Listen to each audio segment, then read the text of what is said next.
Hello? Okay. So I'm going to tell you about the Djangonaut Space Mentorship Program, why it's important for the community, and how you can get involved. So I'm Lilian. I'm a member of Djangonaut Space. I started out as a mentee, or what we call a Djangonaut, and I made code contributions to Django core. Then I grew into the captain role, which is one of the mentor roles. As I got more involved with the program, I was curious, how do programs get put together? How do events happen? How does one get people together to do things? I was lucky to have the opportunity to be a session organizer and get involved as part of the team that keeps things running. Here's the agenda. I'll cover the program structure. I'll take you behind the scenes for a sneak peek at how it is organized. I'll share my personal experiences, and I'll talk about the challenges with mentorship, and then I'll talk about how you can get involved. So why do we need a mentorship program for open source? The idea for a mentorship program came about when Rachel Calhoun and Don Wages were on the panel discussion for DjangoCon US 2022. They realized that there was a gap in the community. There is a generation of people who have worked with Django for a long time, and they have institutional knowledge. Then there is another generation of people who want to contribute, but they don't have the institutional knowledge. And trying to find their way around on their own is not easy. Rachel and Don were worried the project might not be sustainable. So they got together to create the mentorship program, and they recruited the other founders, who are Sarah Abdermain, Sarah Boyce, and Tim Schilling. The goals of the program are to onboard new contributors to Django and its ecosystem, and to empower new contributors to take on leadership roles within the community and beyond. These are the 4 pillars of the program: accountability, recognition, inclusivity, and empowerment. For accountability, the program provides a structure for people to work together and get guidance. It is an 8-week-long program. There are project-based teams. Each team consists of 1 navigator, 1 captain, and 3 to 4 Djangonauts. Navigators are mentors on the team level. They hold weekly team meetings. They have expertise on the project, and they know their way around the contribution process. Captains are mentors on the individual level. They hold bi-weekly one-on-ones with the Djangonauts. They also have expertise on the project and the contribution process. They support the Djangonauts in a more private setting. Having mentorship on both the team level and the one-on-one level creates different types of spaces for the Djangonauts to share their work or any issues that arise. There are 2 to 3 guest speakers. The guest speakers are community members who are invited to share their technical knowledge, their experiences, and their wisdom about contributing to open source. This structure helps people stay engaged, and it helps increase the chances of people seeing their work to completion. For inclusivity, the program establishes a warm and welcoming environment from the very beginning. Everyone in the program comes from all over the globe with different levels of experiences and different cultural backgrounds. There are people with years of Django development under their belt. There are university students getting started in their careers. There are participants from Australia, South Korea, Italy, Uruguay, Ghana, just to name a few places. We want everyone to have a seat at the table. People should feel comfortable bringing their ideas and participating in discussions. It doesn't matter if someone has been contributing to Django for 20 years or 2 days. Everyone has something to contribute.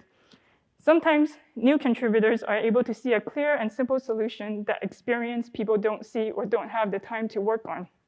One way to ensure new contributors share their ideas is to normalize phrases like, "I don't know," and "let's learn together." Imposter syndrome is a huge problem in general. We all experience it to some degree. It makes us feel out of place. In the program, one way we address this feeling of being out of place is by acknowledging imposter syndrome openly.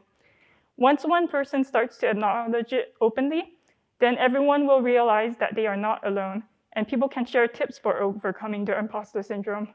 Over time, it becomes less of a big deal. When I joined Djangonaut Space, I remember feeling so relieved. It was an unusual feeling because for once, I knew that within this group of people, I didn't have to worry about whether or not I belonged. I didn't have to worry about someone having preconceived notions about who I am or whether or not I should be allowed to touch the code or participate in a technical discussion. For recognition, the program celebrates wins, big wins and small wins. We have a Discord server and a channel devoted to announcing wins. We also post the wins on social media. Celebrating wins, especially the small ones, is important. People tend to diminish and overlook the value of their work. For example, when Djangonauts join the program, they typically start working on small PRs. This is a way for them to get the quick win and get the momentum going. However, some people might feel like they didn't do any work. They might look at the PR and see one line of code change, but we remind them that they had to overcome the big hurdle of getting acquainted with the code base and the contribution process. We highlight that the Djangonaut was able to move the needle forward on the PR. If it were not for their work, the ticket most likely would continue to sit in the backlog of 1,000 plus tickets. Besides, lines of code was never a good measure of value delivered anyway. We also encourage Djangonauts to advocate for themselves. Some people think their work is trivial, unworthy of mention, or they feel uncomfortable advocating for themselves because they think it is bragging. But we show them that their work is not trivial. They are not bragging. When they advocate for themselves, they are sharing what they learned, and other people can learn from them too. We help people shift their mentality to see that by advocating for themselves and sharing their work, they are having an influence on others. And this ties into the next pillar. For empowerment, the mentors in the program help people do things they might otherwise not have done. One way to achieve this is by sending direct messages to mentees and suggesting opportunities. In this example, it says, hey, have you considered getting involved with the accessibility group? I think you would be great at it. Sending a direct message accomplishes two things. First, it makes the mentee aware of the opportunity. And second, it tells the mentee you believe in them. You took time to reach out to them personally. You're putting yourself up to sponsor them. Here's another example. This one happened last year during DjangoCon US. I was listening to the lightning talks, and Rachel Callan came to sit next to me towards the end of the hour. She said to me, are you going to give a lightning talk? I remember thinking, am I okay with sharing my thoughts and opinions out loud? What if I say something wrong? I'm really glad Rachel nudged me. I ended up signing up and giving the lightning talk. It didn't come easily. I fretted for the 24 hours leading up to the next session of lightning talks, and I even missed the roll call because I was stressing out over the details of what I would say and how I would say it. In the end, I'm really glad I did it. The idea behind empowerment is, one, you recognize that someone has the potential and desire to do something, but there is something holding them back. And two, you give them a nudge so that they can overcome what is holding them back. You're helping them change their mindset so that they can unlock their own potential. One of the valuable assets of the program are the workbooks. The navigators, captains, and Djangonauts all have workbooks. For navigators and captains, their workbooks include resources on how to be a great mentor and tips for holding effective meetings and getting discussions going. For Djangonauts, their workbooks are very rich in resources too, and it is broken down by the week. There is a section where the Djangonauts can write out what they want to achieve during the week. And then there is a section where they can log their progress. The navigators and captain can check those sections as a way to prepare for meetings. There is another section with learning material, including articles and videos on many different topics such as how to write blogs, or how to use Django ASV package to run benchmarks, or how to set up and test against Oracle database. There are also links to talks on topics such as testing, debugging, and the ORM. There have been several projects that participated in the program. The main one is Django Core. There is also a team that specializes in accessibility. There is Django CMS, which has participated 3 times, and Django Debug Toolbar, which has participated 2 times. Both are returning for the next session. There's Django Packages, Django Taggit, and Unicorn. Each have participated in 1 session. In the next session, we also have Wagtail joining the program. One really cool thing about the program is that it inspires other programs. For example, one of the Djangonauts who was working on Django CMS wanted to continue working on their project. So Django CMS created an internship program to support the continuation of the work. It's really amazing to see the mentorship program expand beyond Djangonaut space. There's a lot of work getting done as part of the program. Here's a graph showing the count of PRs that have been opened by Djangonauts during each session. This is a proxy measurement for what is getting done. The real work is not limited to open PRs and not limited to Djangonauts. There's a lot of conversations happening on the tickets and the forums. Also, navigators and captains put a lot of work to triage tickets and review PRs, And sometimes we also see them contributing to areas outside of their responsibilities for the program. For example, they might end up fixing a bug that they found interesting as they curate the list of tickets. If the program did not exist, this chart would be pretty much 0 all across. So with the program, we're getting a lot of new code contributions. I talked about how the goal of the program is to empower the Djangonauts to become leaders. Many Djangonauts have gone on to take on leadership positions. These are just some examples. There are Djangonauts who are now session organizers, captains, navigators, DSF board member, DEFNA board member, and working group members. Others are actively involved in organizing local events and large conferences all around the globe. Hopefully, we can start to see people join the triage and review team, the security team, the fellow program, the steering council, and have more people get elected to the DSF board. I want to talk briefly about organizing to show you what it takes to run each session. Preparation starts 6 to 8 weeks before a session begins. During this time, organizers are recruiting navigators and captains. That means they are reaching out to people, conducting interviews, and onboarding them. In parallel, the applications open for the prospective Djangonauts. Once the application closes, then organizers grade the applicants on a rubric and make their selections to form the teams. Navigators are also preparing by triaging and curating the tickets, and they are also tailoring the workbooks for the team projects. There's also recruitment of the guest speakers. During the program, organizers are actively providing recognition and celebrating wins. When someone merges a PR, or they give a talk, or they host a local event or a major conference, we celebrate that. Organizers also check in with participants to ensure they are well supported and help resolve any issues that may arise. There is a navigator coordinator, a captain coordinator, a Djangonaut coordinator, and each one checks in with their respective program participants. We also send out surveys and collect feedback, and we use that feedback to adjust the program to meet the participants' needs. We also host events such as co-working sessions, watch parties, cosmic contributors, space reviewers, collaborative writing, and showcase. For tracking contributions, we encourage maintainers to create labels and tags. They can label tickets as reserved for Djangonauts. This prevents other community contributors from picking up an easy ticket. Then, as the Djangonauts create PRs or issues, the maintainers also apply the Djangonaut label. This is one way to keep track of the work. I wanted to share all of this with you because a lot of the organization of the program was new to me. I had a better appreciation for the work that goes on behind the scenes when I saw it firsthand. I'll share some of the highlights of my personal experience. You might have seen this phrase used to describe the program. Djangonaut Space is an 8-week program.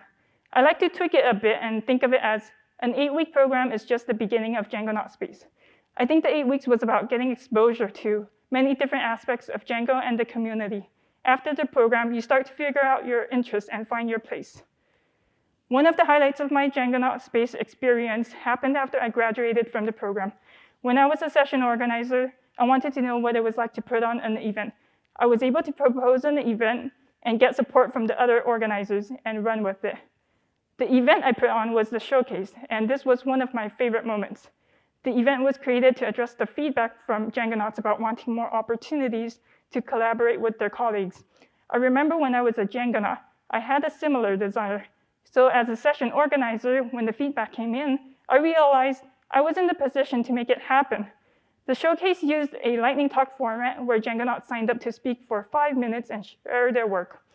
There was one Djangonaut who signed up, but when I reached out to schedule their time slot, they said they signed up by mistake. They just wanted to attend. The day of the event comes around, and we had 2 separate sessions about 2 hours apart. This Djangonaut attended the first hour, and after the hour ended, they messaged me and said, "I feel so inspired hearing the other Djangonauts speak. Is there space for me to speak in the next hour?" I was really impressed by this because, first, this person had the courage to reach out and ask for this opportunity at the last minute. And second, they were inspired to speak. This was someone who exhibited a lot of self-doubt during the program, and it was wonderful to see this shift in their mindset, to see them become self-assured and enthusiastic about sharing their work. Moments like these make me very excited about the mentorship program and its role in the Django community. I'm excited about the ripple effect where maintainers and organizers help new contributors, and then those contributors graduate from the program to become the next organizers and leaders who help the next cohort of new contributors. The community becomes so much stronger when it fosters a group of individuals to take action. After going through the program as a mentee, a captain, and a session organizer, I still had unfinished business. I felt that I didn't get the code contribution experience that I was hoping to get during the 8 weeks that I was a mentee. So earlier this year, I decided to try contributing something more substantial. I picked up this ticket that you see here. This was a fun ticket to work on. This ticket is about MySQL crashing when the query involves aggregated and non-aggregated columns. This happens because MySQL is not able to detect functional dependency for the non-aggregated columns. There were 3 to 4 solutions that were already proposed. One suggested pushing down the column into a subquery. Another suggested detecting the offending column and wrapping it around the AnyValue function in the ORM compiler. My contribution is that I proposed an alternative solution. It was built on top of the other solutions. This solution was to implement the AnyValue expression in Django. It was easier to implement and also gave the users more control over their queries rather than having the ORM make assumptions. When I made the proposal, I understood most of the problem and I had an idea for the solution, but I didn't know the exact details on how to implement it. I'm sharing this because I want you to know that you don't need a fully fleshed out solution from the start, and you don't need to be an expert to contribute. You can bring your ideas, and the discussions you initiate will bring out the details. If you can share a different perspective and get a discussion going, you're adding a lot of value, and you become the expert as you work through the problem. This solution was implemented, and we were able to close the ticket. After working on several PRs, I wanted to contribute in more ways to the code base, and the next logical step was to triage tickets. I've worked the triage queue in my past jobs, but Django project felt like a different beast. The hurdle wasn't a matter of technical capability, it was a matter of not knowing if people even wanted me to do this in the first place. I credit Cosmic Contributors for helping me. Cosmic Contributors is a bi-weekly meeting hosted by Tim Schilling as part of the program, and it was through the discussions that I found the assurance to start triaging tickets. So I started checking out the unreviewed queue. I ended up triaging a couple of tickets and closing them as invalid. I also added comments to help the ticket authors find what they were looking for. I remember closing the tickets and feeling like I unlocked a new superpower. Djangonaut Space is a really creative place where you are encouraged to try new things. To summarize my experience, as a mentee, I received high-quality mentorship from my navigator and captain and the organizers. As a session organizer, I had the opportunity to bring an event to life and have an impact on the Djangonauts. As a code contributor, I've fixed bugs, triaged and closed tickets, and reviewed PRs. Session 5 of the program is starting in 3 weeks, and I'm happy to say that I'll be one of the navigators. Thank you. As I step into the navigator role for session 5, I want to tell you about some of the challenges with mentorship programs and that are at the top of my mind. One challenge is matching mentor and mentee communication styles and level of guidance required. Some people are more autonomous, while others need more help with choosing tickets and breaking tasks down. Some people are more outspoken and know how to ask questions to get unblocked, while others are less outspoken and they are afraid to ask their questions. It can be challenging for mentors to tailor the level of guidance they provide because the mentors themselves have certain types of communication styles. Another challenge is providing stars with continued mentorship and opportunities. Stars are people who have graduated from the program. Currently, the program focuses its attention on the Djangonauts. We also want to increase collaboration among contributors. This could involve experimenting with new types of events and activities. We want to address these challenges without adding exponentially more organizational effort. As I have shown you behind the scenes, it takes a lot of effort to put the program together. Djangonaut Space has ambitious goals. What makes the program work well, despite the challenges, is that it is experimental. There's room to improve and iterate. As it heads into the 5th session, we have stars moving into the organizer roles. We have new members who will be navigators and captains, and we have new Djangonauts. Everyone comes into the program with an experimental mindset. I think that is great. Everyone is bringing something new to the table. There's a lot of fresh ideas and fresh energy. You might hear some people say Django is boring, and they are referring to the framework, but it does a disservice to the community. If you are one of these people, I can understand where you're coming from, but I also want to encourage you to step outside of your perspective and see what is going on with Djangonaut space. Maybe talk to the organizers about how you can get involved. Perhaps run a workshop on a major feature of the web framework that you contributed to. I think Djangonaut space is far from boring.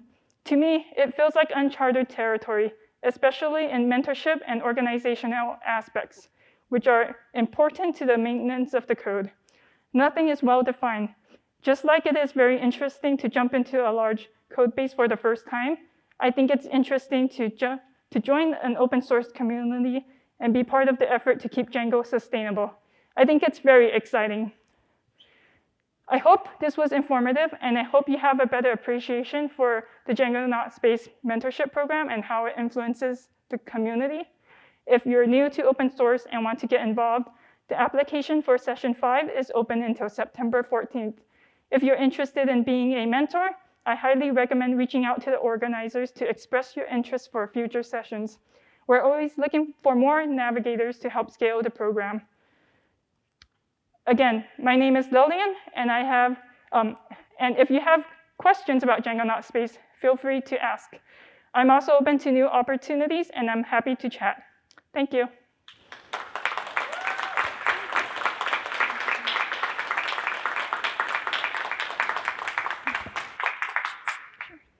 Sure.